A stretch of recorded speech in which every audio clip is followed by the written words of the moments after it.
To understand why Nicky Barnes made the fatal mistake of disrespecting Bumpy Johnson at Frank Lucas's wedding, you need to understand where Nicky was in his career in 1967. Nicky Barnes was 34 years old and hungry. He'd been dealing heroin in Harlem for 8 years. He was making good money, about $50,000 a week. He had a crew of 15 guys. He had 3 corners that were producing steady income. But Nicky wanted more. He wanted to be the king of Harlem, and the only thing standing in his way was Bumpy Johnson. Bumpy was 62 in 1967. He'd survived gang wars, multiple assassination attempts, and 2 prison sentences. He'd outlasted every rival who'd ever challenged him. Bumpy didn't deal drugs directly. He was above that. Instead, Bumpy controlled the infrastructure. He mediated disputes. He set prices. He decided who could operate where. Everyone who dealt in Harlem paid Bumpy a percentage. It was the tax for doing business, and everyone paid it. Except Nicky Barnes was tired of paying. He thought Bumpy was old. Thought Bumpy's time was over. Thought the young generation, guys like Nicky, should be running things now. So Nicky started pushing boundaries. He expanded into territory without asking permission. He undercut other dealers' prices. He talked openly about how things would be different when Bumpy was gone. Most people ignored Nicky's talk. But Bumpy was watching. Bumpy always watched. And when Bumpy got the invitation to Frank Lucas's wedding, he saw an opportunity. Not to confront Nicky. Bumpy didn't confront people, but to teach him a lesson. The kind of lesson that would echo through Harlem for decades. Chapter 1. The Wedding. Frank Lucas's wedding was the social event of the year in Harlem's underworld. Frank was Bumpy's protege, his driver, his most trusted associate. And Frank was marrying Eva, a beautiful woman from Puerto Rico who'd captured Frank's heart. The reception was at the Skylight Ballroom on 145th Street, 300 guests, an open bar, a live band, and every major player in Harlem's drug trade sitting at tables, networking, making deals. Bumpy Johnson arrived at 7 p.m. sharp. He wore a black suit, black tie, and his signature fedora. He walked slowly, using a cane. His recent heart attack had weakened him, but his presence was still commanding. Everyone stood when Bumpy entered, not because he demanded it, because respect was automatic. Bumpy sat at the head table next to Frank. Frank's new wife Eva was on Frank's other side, and around the table were Frank's family, his closest associates, and a few of Bumpy's most trusted men. Nicky Barnes arrived at 8 p.m. He was dressed flashily, a white suit, gold chains, diamond rings, everything Bumpy had taught Frank not to do. Don't be loud, don't draw attention, stay quiet and get rich. Nicky was the opposite. He wanted everyone to see him, to know he was somebody. Nicky made the rounds, shaking hands, buying drinks for people. He was playing the role of the generous friend. But everyone could see what he was really doing. He was campaigning, building support, showing people that Nicky Barnes was the future. At 9:30 p.m., Nicky walked up to the head table. He had a champagne glass in his hand and that smirk on his face. "Bumpy," Nicky said, his voice carrying across the ballroom, "I just want to say congratulations to Frank. He's marrying up. Getting himself a real classy lady. Unlike some of us who settle for whatever's available." The insult was clear. Bumpy's wife, Mamie, had died 3 months earlier of cancer. Nicky was implying that Mamie wasn't classy, that Bumpy had settled. It was a calculated disrespect, designed to provoke, designed to see if Bumpy would react. The table went silent. Frank's face went red. He started to stand, ready to throw Nicky out. But Bumpy put a hand on Frank's arm, sat him back down. Bumpy looked at Nicky. His expression didn't change. No anger, no emotion, just those cold, calculating eyes. Then Bumpy's gaze shifted. He looked across the room to the bar, where a man named Raymond was standing.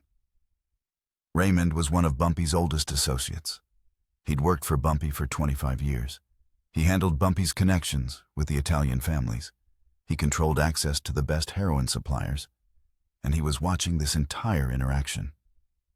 Bumpy gave Raymond the smallest nod. 1 second. Barely a movement of his head. But Raymond saw it. Raymond set down his drink and walked out of the ballroom.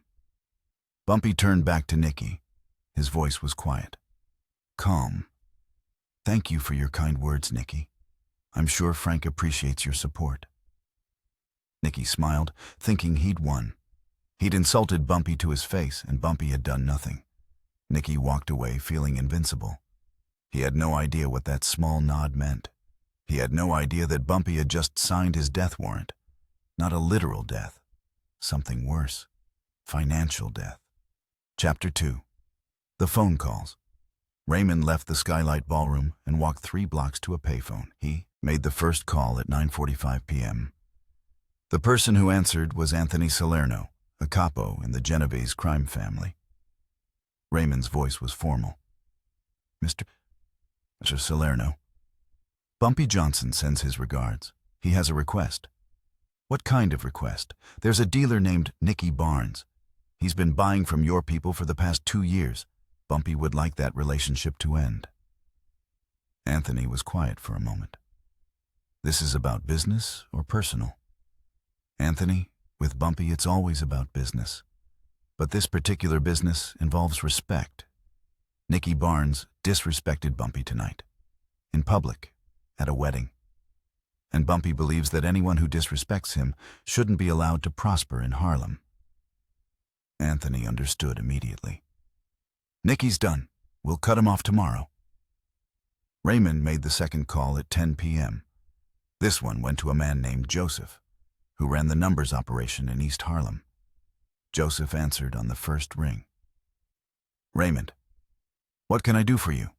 Bumpy needs a favor. Nicky Barnes has been running numbers on 138th and Lenox. Bumpy wants those corners shut down. Tonight. Joseph whistled. That's going to cost Nicky about 10 grand a week. That's the point. Can you do it? Consider it done. I'll have my people move in within the hour. Raymond made the third call at 10:15 p.m. This one went to a corrupt police captain named Williams, who was on Bumpy's payroll. Captain, it's Raymond. Bumpy has a situation. What kind of situation? Nicky Barnes has become a problem. Bumpy would like you to make Nicky's life difficult for the next few months. Raids, arrests, hassle his dealers, make it expensive for him to operate.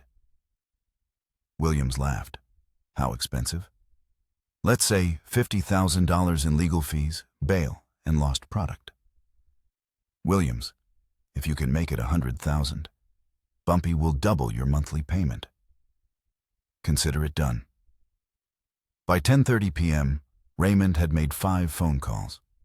Each one targeted a different part of Nicky Barnes's operation, his supply chain, his territory, his protection, his connections, and his reputation. Bumpy Johnson had just mobilized every asset he had to destroy Nicky Barnes. And he'd done it without raising his voice, without making a threat, with just one small nod at a wedding reception.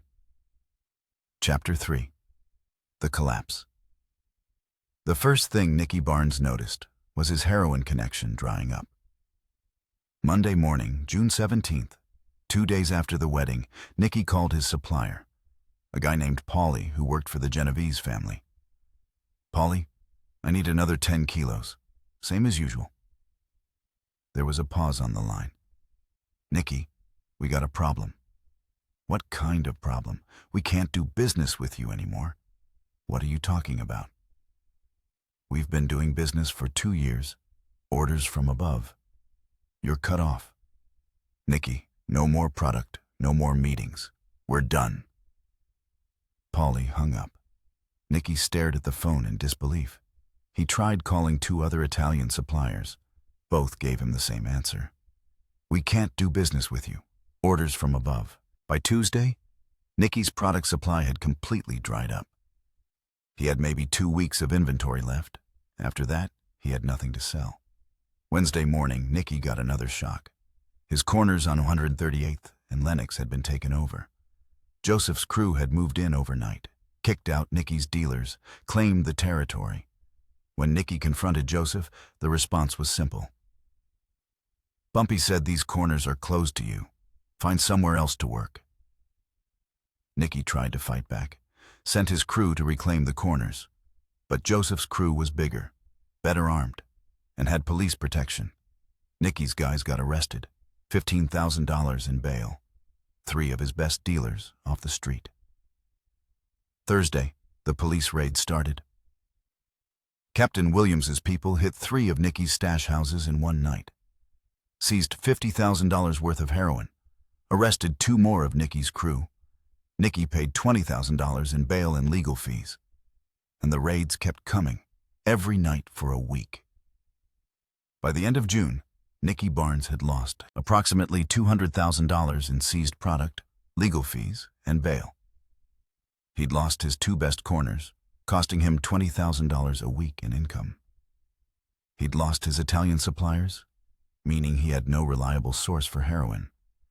And worst of all, he'd lost his reputation. Because word had spread throughout Harlem, Nicky Barnes disrespected Bumpy Johnson, and Bumpy destroyed him without firing a single shot. Chapter 4. The Meeting. On July 3, 1967, Nicky Barnes went to see Bumpy Johnson. Nicky's pride told him not to go, but his bank account told him he had no choice.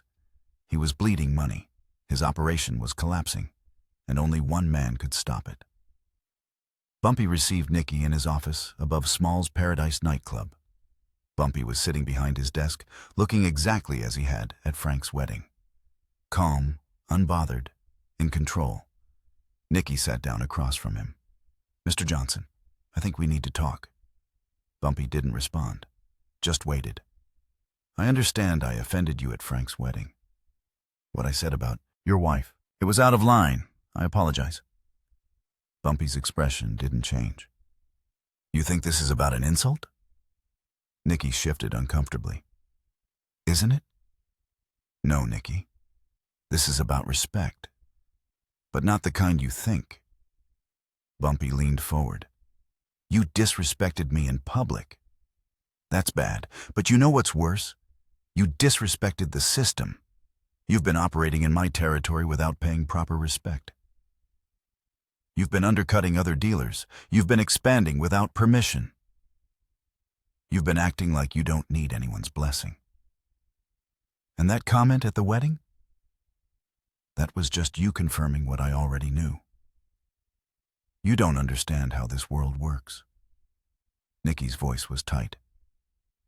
"I understand fine. I've been making money for 8 years. You've been making money because I allowed it. Every connection you have, I approved. Every corner you work, I cleared.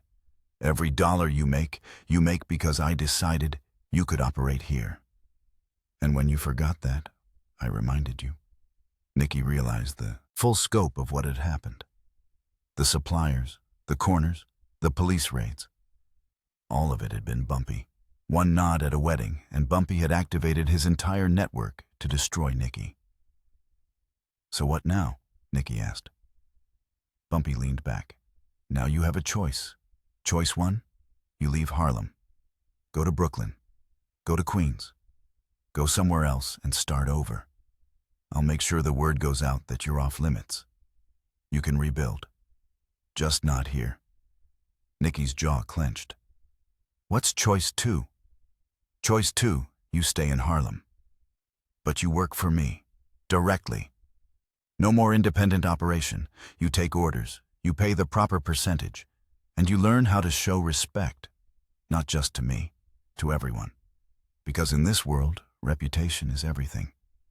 And right now, your reputation is that you're the guy who got destroyed by an old man with one nod. You want to rebuild that reputation? You work for me. You do what I say. And maybe, in a few years, you earn back what you lost." Nicky sat there, his pride warring with his survival instinct.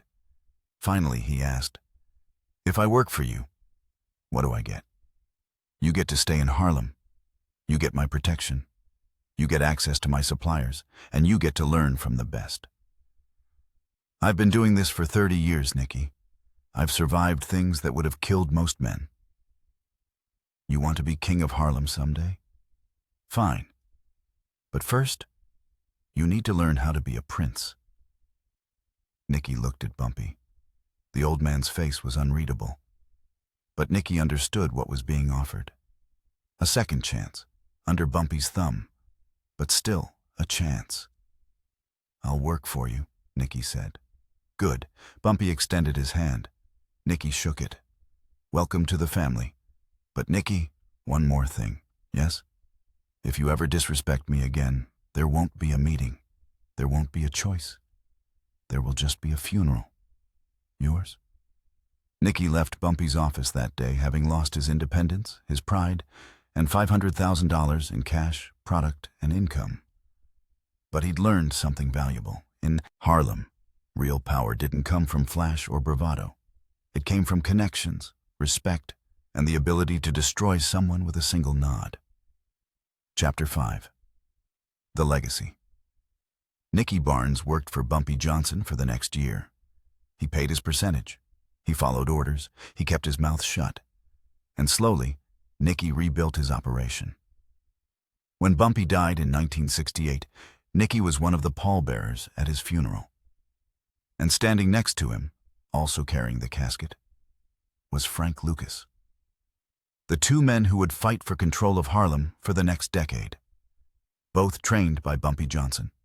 Both shaped by the lessons Bumpy taught. But Nicky never forgot what happened at Frank Lucas's wedding. Never forgot how Bumpy destroyed him with one nod. Never forgot that real power is silent. Years later, when Nicky became known as Mr. Untouchable and built a $50 million heroin empire, reporters asked him who taught him the game. Nicky's answer was always the same. Bumpy Johnson. And what was the most important lesson Bumpy taught you? Nicky would smile. He taught me that the man who talks the loudest is usually the weakest. Real power doesn't need to make noise. It just needs to nod. And everyone understands. The night Nicky Barnes disrespected Bumpy Johnson at Frank Lucas's wedding became legend in Harlem. Not because of what Bumpy said. Bumpy said almost nothing. But because of what Bumpy did. One nod, one silent signal, and an entire network mobilized to destroy a man who thought he was untouchable. Bumpy Johnson proved that night what he'd been proving his entire life. Real power doesn't come from violence or intimidation. It comes from relationships, from loyalty, from having people who will drop everything and make a phone call because you gave them a nod. Nicky Barnes lost $500,000 that night. But he learned a lesson worth millions. In the world of organized crime, respect isn't given. It's earned. And it can be taken away with one small nod from the right person.